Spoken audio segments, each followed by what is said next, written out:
What if a single day of helping a grieving child led to the discovery of an unspoken connection? What if the man you were just hired to work for had been silently watching you, waiting for the chance to bring you back into his life? The Seattle rain fell in relentless sheets, turning the city into a mosaic of blurred lights and reflections. Katie Lane, 28, stood under the sagging awning of her apartment building. Her phone pressed to her ear. Her sister Emily's voice crackled through, weak and punctuated by coughs. "Katie, I'm so sorry," Emily rasped. "I can't make the Carter job today. This flu's killing me. Can you cover? It's just one day, I promise." Katie's breath fogged in the chilly air. Grief still clung to her, a heavy shadow since her mother's death 3 months ago. She was barely keeping herself together, juggling temp jobs to pay the rent on her cramped apartment. But Emily was her only family now, and saying no wasn't an option. "All right, Em." Katie sighed, forcing warmth into her voice. "Send me the details. But you owe me big." "You're a saint," Emily croaked. "It's just a few hours with a 6-year-old, Ava. The dad some rich exec barely home. Easy gig." The address Emily texted led to Laurelhurst, Seattle's enclave of wealth. Katie's ancient Honda sputtered up to towering iron gates, the mansion beyond them a fortress of glass and stone. She double-checked the address, certain she'd made a mistake. This wasn't a house. It was a statement. A security guard waved her through, and she parked beside a sleek Tesla that made her car look like a relic. Clutching her worn bag stuffed with coloring books, snacks, and a battered copy of the Velveteen Rabbit, she rang the doorbell. The door swung open, revealing a man whose presence hit her like a gust of wind. "Katie Lane?" His voice was low, precise, with an edge of fatigue. "Yes, hi," she stammered. "I'm filling in for Emily." "You're Mr. Carter?" "Alex," he corrected, stepping aside. He was tall, dark-haired, with a jawline sharp enough to cut through the tension in the air. His tailored suit screamed money, but his eyes, storm gray and shadowed, hinted at something deeper. "Ava's upstairs. She's waiting." The foyer was a cathedral of marble and light, a chandelier glittering like a frozen waterfall. Katie's sneakers squeaked on the polished floor, marking her as an outsider. She followed Alex up a grand staircase, her heart thudding with a mix of nerves and curiosity. What kind of man lived in a place like this? And what kind of child was Ava, growing up in the sterile palace? The playroom was a child's paradise, shelves bursting with toys and books, a rug so plush it felt like walking on clouds. Ava sat cross-legged in the center, her dark curls spilling over a sketchbook. Her brown eyes flicked up cautious, assessing Katie like a detective. "Hi, Ava," Katie said, kneeling to her level. "I'm Katie. I'm hanging out with you today. What's it you're drawing?" Ava hesitated, then slid the sketchbook forward. It showed a woman with long hair, surrounded by stars. "That's my mom," she whispered. "She's in heaven." Katie's throat tightened. She knew that kind of loss, the way it carved out pieces of you. "It's beautiful," she said softly. "Want to tell me about her?" Ava's face lit up, and words tumbled out. Her mom's laugh, her love for daisies, the lullabies she sang. Katie listened, her own grief softening as she connected with the girl. She didn't notice Alex lingering in the doorway, his gaze fixed on them, a flicker of something unreadable in his eyes. By noon, Katie and Ava were sprawled on the rug, coloring a mural of a garden filled with fantastical flowers. Ava giggled, her earlier wariness gone. Katie had always had a gift for this, making kids feel safe, earning the nickname Miss Sunshine at the preschool where she'd worked until budget cuts forced her out. Alex appeared with a tray of sandwiches, looking out of place in the pristine kitchen. "Lunch," he said, setting it down. "You're good with her." "She's easy to be good with," Katie replied, smiling at Ava. "Right, kiddo?" Ava grinned, mustard on her cheek. Alex's eyes lingered on Katie, and for a moment she felt a spark, something warm, electric. But his phone buzzed, and he turned away, the moment dissolving. As the afternoon unfolded, Katie noticed details about the house. A framed photo of a radiant woman, clearly Ava's mother, on a mantel, a stack of unopened condolence cards, gathering dust. Alex, always moving, always distracted, but stealing glances at her and Ava when he thought she wasn't looking. During Ava's nap, Katie wandered into the living room, drawn to a bookshelf. She pulled out the Velveteen Rabbit, its pages worn from love. A folded paper slipped out, a child's drawing of a sun and a heart, with a note in Katie's own handwriting. "You are enough, Ava, always." Her breath caught. She remembered that day, 3 years ago, at a chaotic preschool event. A little girl had been sobbing, overwhelmed by the crowd. Katie had knelt beside her, singing softly, writing that note to comfort her. Could that have been Ava? The coincidence felt like a thread pulling taut. Alex's voice startled her. "Find something." She shoved the note back, her cheeks burning. "Just browsing. I love this book." He nodded, his eyes searching hers. It was her favorite, Ava's mom. "I'm sorry," Katie said, her voice barely audible. "Ava told me about her."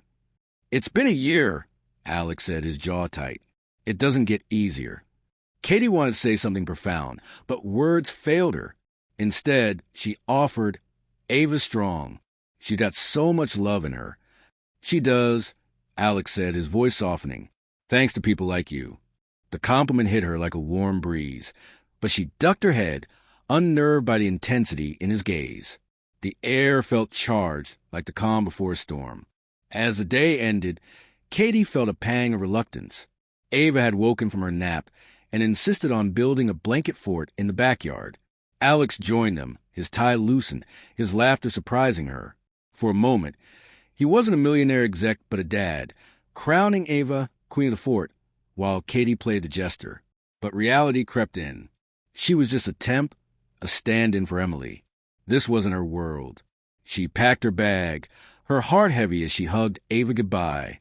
Alex handed her an envelope. "For today," he said, "and I'd like you to stay. Full time. Ava needs you." Katie blinked, stunned. "I'm just covering for Emily. She's a professional."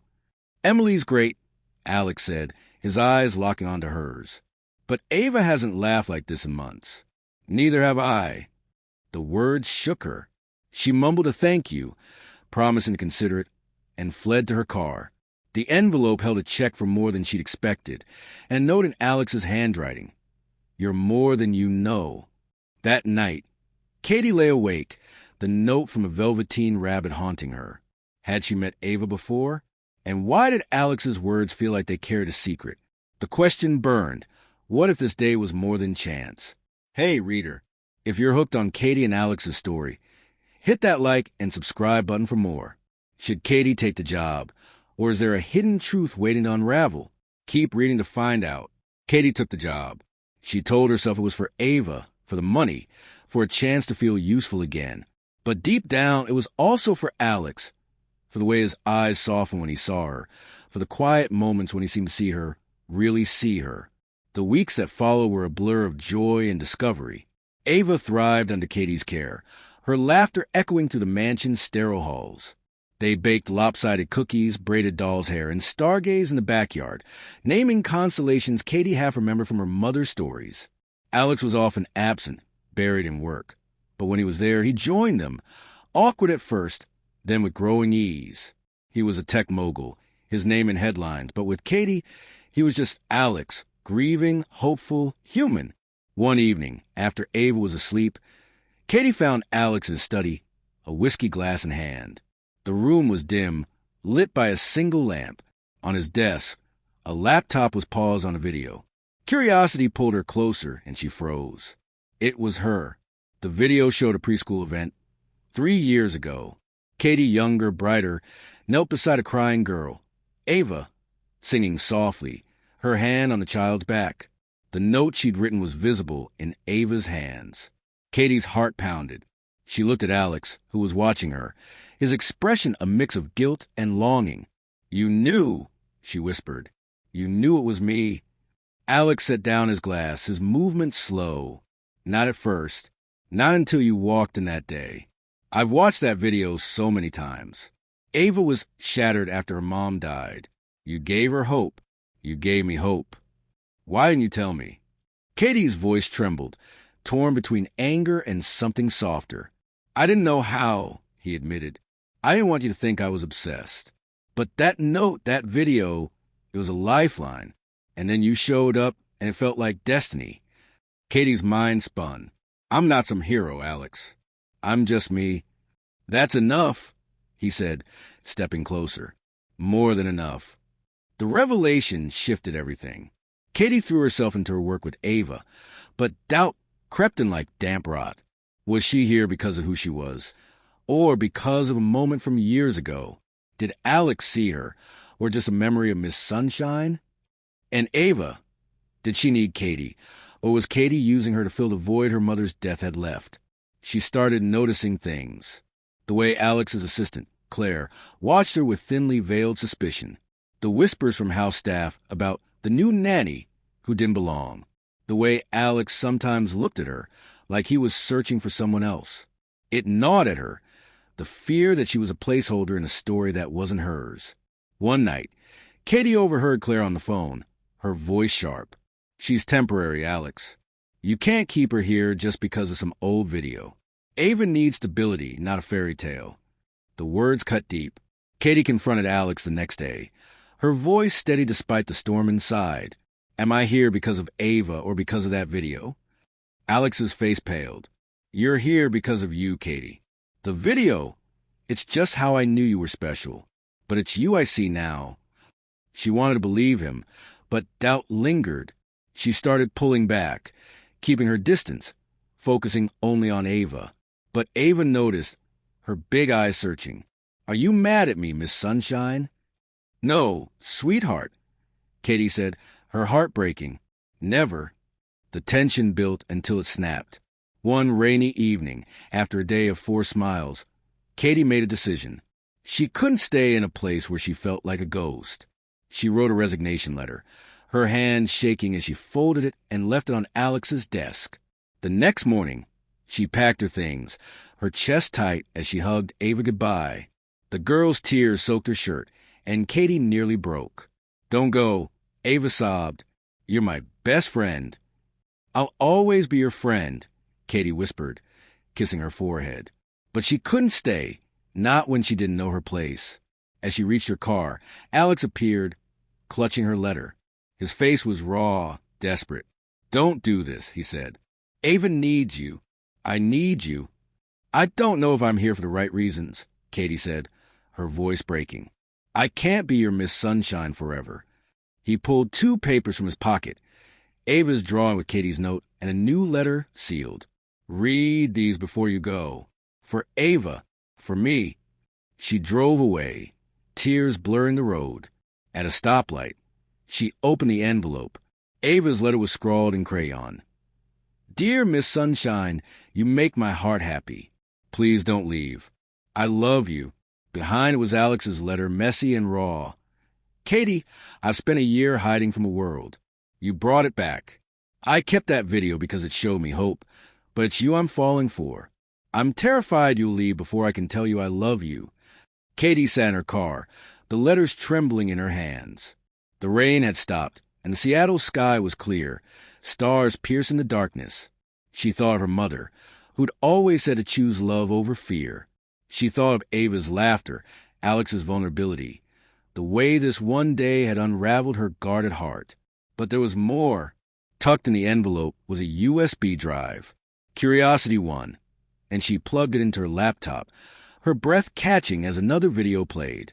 It was Ava, months after preschool event, holding Katie's note, speaking to the camera. "Miss Sunshine said I'm enough. I want to be like her when I grow up." The timestamp showed it was filmed just before Ava's mother died. Alex's voice off-screen said softly, "She's out there, Ava. Maybe we'll find her again." The realization hit like a thunderclap. Alex hadn't just kept the video out of nostalgia. He'd been searching for her, not as a savior, but as a woman who'd given his daughter a piece of herself when they needed it most. The twist wasn't just that Katie had helped Ava years ago. It was that Alex had been holding on to hope, waiting for her, without ever knowing if she'd come back. She turned the car around. The mansion's lights glowed as Katie knocked on the door. Ava answered, her face splitting into a grin. "You came back," she squealed, throwing her arms around Katie. Alex appeared, his eyes wide with disbelief. "You're here," he said, his voice thick. "I'm here," Katie said, her voice steady. "For Ava. For you. For me." He stepped closer, his hand brushing hers. "I meant every word, Katie. I love you." She smiled, tears in her eyes. "I love you, too." The ending was clear, not just in words, but in the warmth of Ava's hug, the weight of Alex's gaze, the certainty in Katie's heart. She wasn't just a nanny, not just a stand-in. She was Katie Lane, the woman who brought light to a grieving family, and found her own in the process. The mansion, once cold and distant, felt like home, not because of its grandeur, but because of the love that filled it. As they stood together, Ava chattering about a new fort, Alex's hand found Katie's, their fingers intertwining. The future stretched before them, not without challenges, but with a promise. They'd face it together, a family forged by chance, bound by